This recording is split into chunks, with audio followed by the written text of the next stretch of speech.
Ed Oliver was an interesting evaluation, at least personally for me, because he's a guy that took a while to grow on me. But by the end of our process, obviously he became a 5-star in a great defensive tackle class. You got to remember this was also Dexter Lawrence's class, Rashawn Gary's class.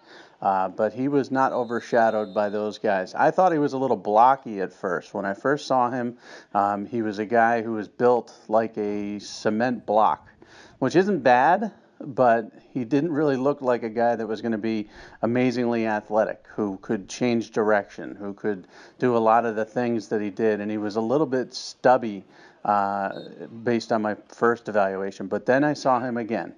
And then I saw him again. And then by the time the Under Armour week came around, this kid was just absolutely dominating everybody, playing with such natural leverage, getting his pad level consistently low.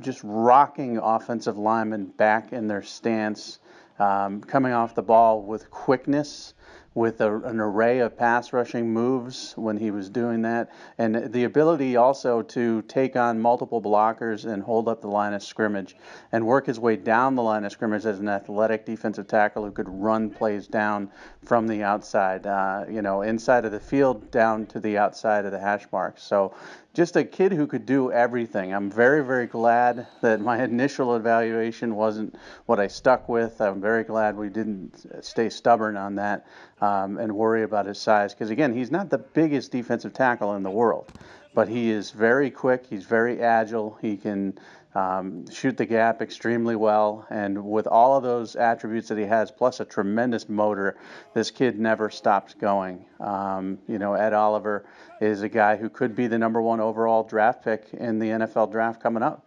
So that's something to keep in mind, especially when you think about your first evaluation of a prospect. You got to let it flow, let it go. And the more and more I saw him, the more and more I loved him. And he ended up being a 5-star in one of the best defensive tackle classes I've ever seen.